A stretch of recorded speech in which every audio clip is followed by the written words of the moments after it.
Allahu Allahu Allahu Allah Allahu Allahu Allahu Allah Allahu Allahu Allahu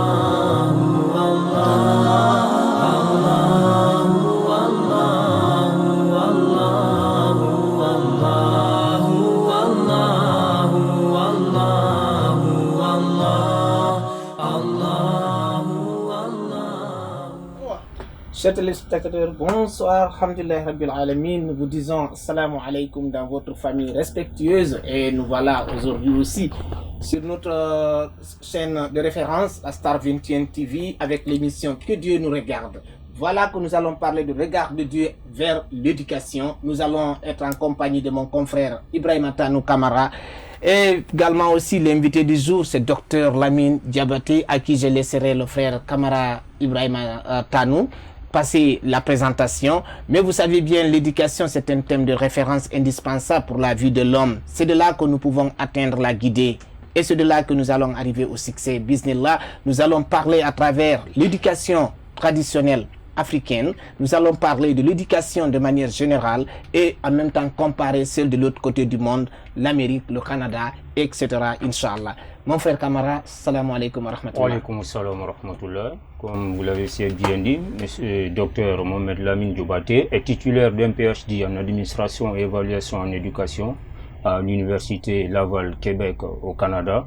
Il est aussi détenteur d'un DEA en sociologie et anthropologie de l'Université des sciences sociales Ampateba de la République de Côte d'Ivoire et une maîtrise en sociologie à l'Université de Conakry Gamal Abdel Nasser.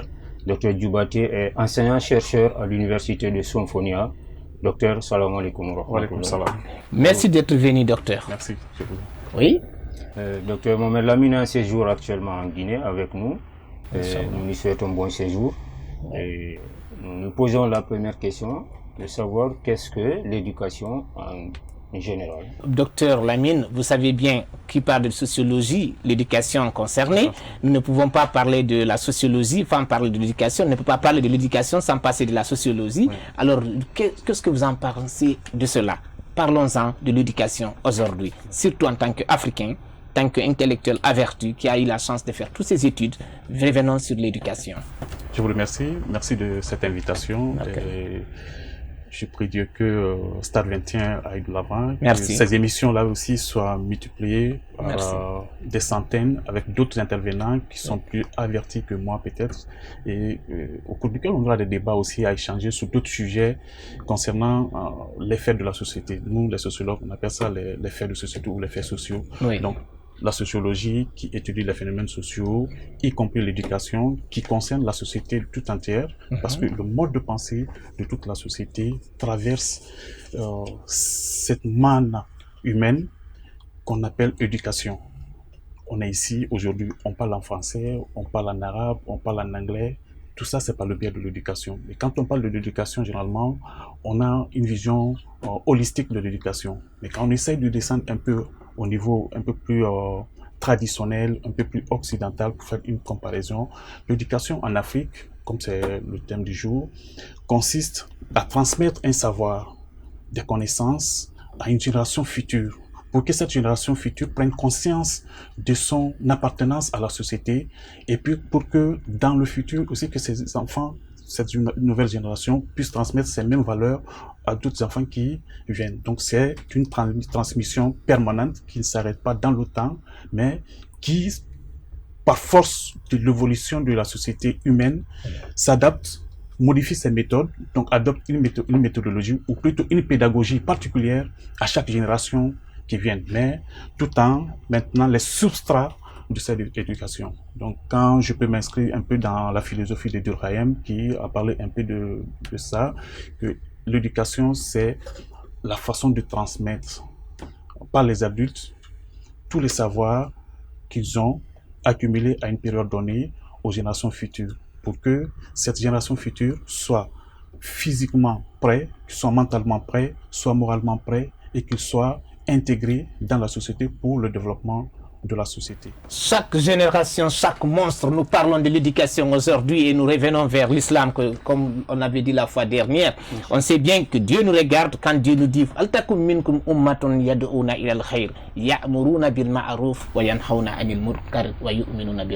il dit quoi?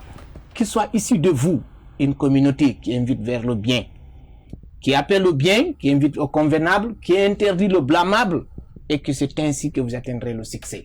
Et nous voilà avec docteur Lamine Djobaté, nous parlons de l'éducation. Vous avez dit vraiment c'est une transmission de mœurs, de culture, de savoir à une nouvelle génération pour mieux gérer l'avenir de demain. Aujourd'hui, vous qui avez passé en Côte d'Ivoire, en Guinée, Conakry, et vous êtes déjà vraiment de la culture africaine, vous avez vécu de cela, de là vous êtes parti dans les autres côtés du monde, aux États-Unis. Qu'est-ce que vous pouvez donner comme comparaison de cette éducation familiale d'abord de base de nos enfants? Donc, au plus d'abord, il faut considérer que chaque société a sa façon de gérer sa génération. Donc, chaque société a son mode d'éducation, sa façon de faire. Nous, en tant qu'Africains, ayant bénéficié de cette éducation fortement, parce que je considère que notre génération a été mieux éduquée que par rapport aux générations qui viennent. Ça dépend, tout est une question de génération. Ce que je peux dire par rapport à l'éducation africaine, il faudrait qu'on essaie de valoriser davantage nos cultures, qu'on ne soit pas complexé pour notre éducation. Et partout qu'on va, qu'on essaie d'affirmer cette éducation-là à travers le savoir, à travers la culture, à travers la communication surtout, à travers nos façons de faire, parce qu'il ne faut pas dire que je suis africain, j'ai quitté le continent africain, je vais au Canada ou je vais étudier aux États-Unis, que je vais complètement laisser ma culture, ma racine pour embrasser d'autres cultures. Ce qui arrive souvent dans la plupart des cas dans nombreux pays. Moi, en tant qu'Africain, qu'est-ce qu'il faut pour que cette éducation soit pérenne?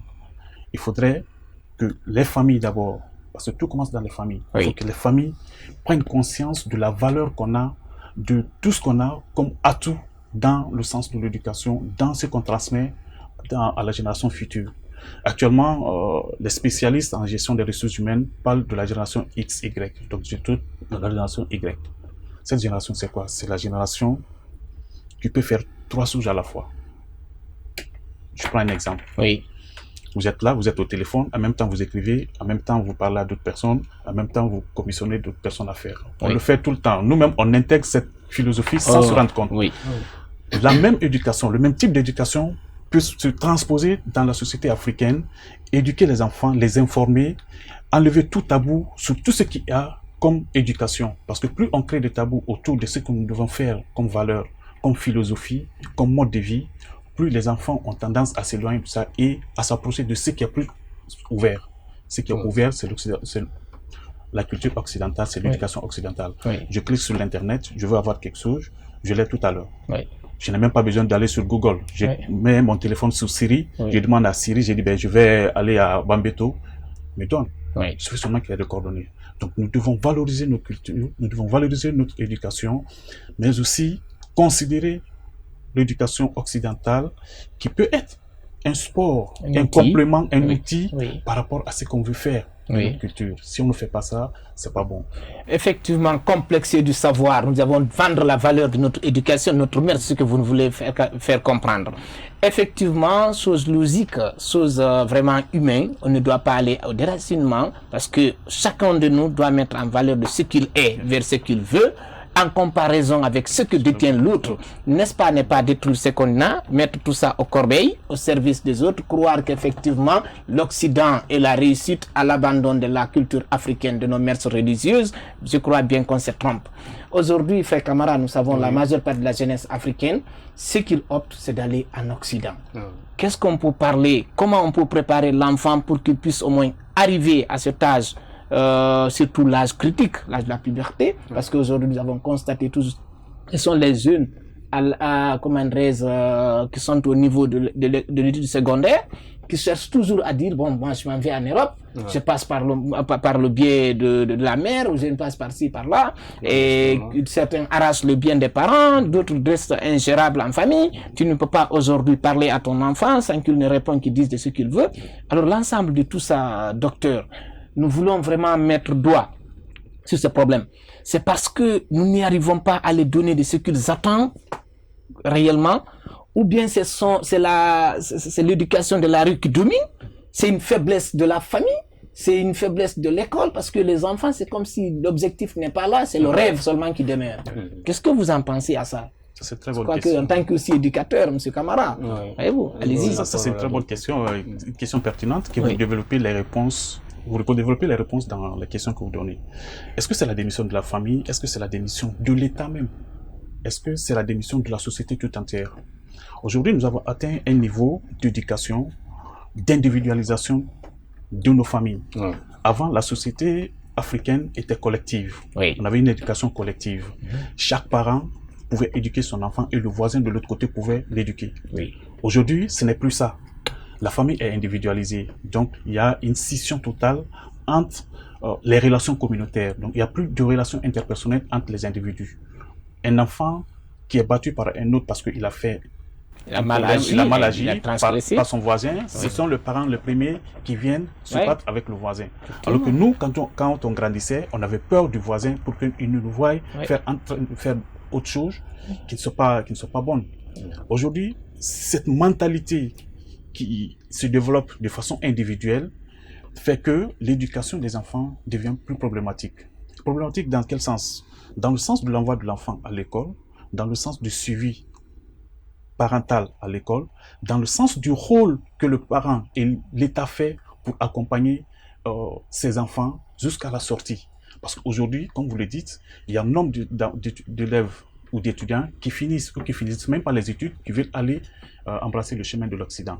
Alors que l'Occident, c'est pas tout à fait l'Eldorado comme on le pense. C'est pas la finalité. C'est un rêve que les enfants veulent le réaliser, c'est bon, mais si l'État ne met pas en place des structures pour garder ces enfants ici et que les parents ne l'accompagnent pas, c'est vraiment difficile. L'Occident n'est qu'un rêve, ce n'est pas un accident, disait l'autre. Alors nous pensons que c'est le moment d'aller en pause, monsieur Camara. Nous allons observer une pause pour un temps et revenir sur le thème. Nous parlons de l'éducation avec Dr Lamine Djoubaté en compagnie de mon confrère Ibrahima Tanou Camara sur l'émission Que Dieu nous regarde. Allahu, Allahu, Allahu, Allahu. Une fois encore, téléspectateurs, nous vous disons salam alaikum dans votre famille respectueuse. On rappelle que vous êtes sur la Star 21 TV, la chaîne de référence, l'émission Que Dieu vous regarde. Dans votre famille, au milieu des enfants, au milieu de la communauté, chez les voisins. Dit docteur Fofana tout de suite, notre invité du jour, il rappelle dans le temps, l'Afrique c'est comme un berger autour des moutons. Un seul bâton suffisait pour orienter tout le troupe. Aujourd'hui, on ne peut pas agir de la sorte, constater que dès qu'un voisin rectifie un enfant, c'est les parents qui sortent, qui crient, qui disent tout. Est-ce que, M. Camara, vous pensez que c'est la solution qui fait que c'est ce manque de solution qui nous conduit aujourd'hui à ces genres de flux socio-juvéniles qui est constaté dans notre communauté? Ou bien il y a d'autres choses en tant qu'éducateur? Oui, en tant qu'éducateur, bien sûr, ce n'est pas le seul problème. Donc, comme l'a dit Dr Djoubaté, il y a une démission des parents, une démission au niveau de l'école et une démission au niveau général de l'État même. C'est pourquoi nous assistons à des enfants très mal formés. Donc, l'école ne produit plus de bons cadres. Et d'ailleurs, parfois, c'est des enfants qui terminent par le banditisme, la déviation au niveau de tout. Oui. Donc, moi, j'ai une question à poser à Dr Djoubaté, c'est-à-dire, quand nous regardons le système éducatif guinéen, nous voyons que presque, comme on l'a dit, la famille a démissionné. Bon, ce que l'école propose, souvent, le volet, comme la majorité de la population guinéenne est musulmane, nous ne voyons pas le volet religieux dedans. Et très souvent, dans les familles, on jumelle les deux, c'est-à-dire, l'enfant va à l'école aussi, il va chez un maître coranique ou un maître religieux qui lui enseigne certaines vertus. Oui. Est-ce que c'est quelque chose qui est jumelable? Oui. Ou quelle alternative faut trouver à ça? Est-ce que l'enfant est mieux orienté comme ça ou bien on renvoie la question à Dr Djoubaté? Oui, docteur. Okay. Mais ça, c'est une bonne question parce qu'il faut faire cette façon d'éducation, il faut adapter la double alternance éducative au niveau des enfants. La famille d'abord, l'éducation traditionnelle qu'il accumule au fil des ans, parce que ça s'échelonne, comme le disait Mpateba, pendant 21 ans jusqu'à 40 ans. On est à l'école de la vie familiale, ça on l'apprend. la formation coranique nous permet d'apprendre autre chose, d'autres cultures, d'autres façons de faire, d'autres façons de se comporter dans la société, de façon générale, mais aussi dans la société musulmane en tant que musulman. La formation coranique, le foyer coranique ou l'école coranique permet à l'enfant d'avoir une assise mentale, permet à l'enfant d'avoir un comportement sain, moral, qui vient compléter celles déjà acquises, des connaissances déjà acquises dans la famille. Donc les deux vont très bien parce qu'il y a beaucoup de gens aujourd'hui qui sont passés par là et qui sont les mieux éduqués, mais ça ne veut pas dire forcément que quand je suis passé par l'école coranique, que ça va forcer ou ça va forger mon caractère d'enfant juvénile ou d'enfant qui va être un enfant dépravé dans la nature. Non. Mais il est important que ces enfants soient éduqués aux deux cultures, et même la culture occidentale aussi. Je parle bien sûr de la culture familiale, mais nous on apprenait les trois, la famille d'abord, l'école et le foyer coranique. On partait dans les trois et puis on apprenait au fur et à mesure. Et quand vous comparez, c'est pas pour privilégier les élèves qui sont partis ou les enfants qui sont partis à l'école coranique, mais un enfant qui commence à l'école coranique à mémoriser le Coran, quand il retourne à l'école, il a une faculté de développement, de rétention, plus qu'un autre enfant qui n'est jamais allé à l'école coranique. Ça se vérifie dans la plupart des cas. J'en ai vu de ça à Donc, ça veut dire que combien de fois la place des foyers coraniques ou de l'école coranique est importante dans l'éducation de notre famille. On va parler des problèmes. Le problème, c'est un problème de moyens, un problème socio-culturel, un problème économique et un problème éducatif. Ces trois triptyques nous permettent d'analyser notre société de façon transversale à tous les niveaux. On accuse l'État, on accuse les familles. Mais moi, dans ma thèse que j'ai effectuée, j'ai essayé au moins un peu de dédouaner les parents. De la déscolarisation scolaire, du retrait des enfants à l'école, je suis parti chercher quelque chose que j'ai appelé la rationalité des parents. La rationalité des parents. Ça veut dire quoi? Je veux dire que les parents ont leurs raisons propres par rapport à un certain nombre de faits de scolarisation des enfants. Le fait, par exemple, de retirer un enfant de l'école, de mettre sur le marché de l'emploi ou de travailler dans un domaine. On dit souvent, dans la plupart des littératures, que les parents, parce qu'ils n'ont pas un niveau d'éducation ou ils ne sont pas informés de l'importance qu'il y a à l'école. Non, le parent qui prend son enfant à 5 ans, il l'envoie à l'école, c'est qu'il connaît l'importance de l'école. Mais quand il voit que l'enfant ne peut pas répondre, lui, à ses attentes, d'abord, il y en a qui font les deux. Aux attentes de l'école, donc il n'est pas, on ne dit pas inintelligent, c'est pas un mot. Il n'est pas doué, ça c'est le verbe, le bon mot en éducation. Un enfant qui n'est pas doué ne peut pas continuer dans les études, mais on peut l'orienter dans d'autres choses. Il peut réussir. D'autres enfants, par exemple, qui peuvent réussir, mais que le parent a une autre rationalité. Je peux l'amener, par exemple, à faire une couture et qui peut réussir rapidement, afin qu'il puisse me prendre en charge dans le futur. Il y a une question de rationalité économique qui s'installe au niveau du parent. Quitte à dire maintenant que l'enfant réussisse dans ce que les parents choisissent ou qu'ils ne réussissent pas, ça c'est autre chose. Mais à l'instant, le parent, il a cette rationalité-là.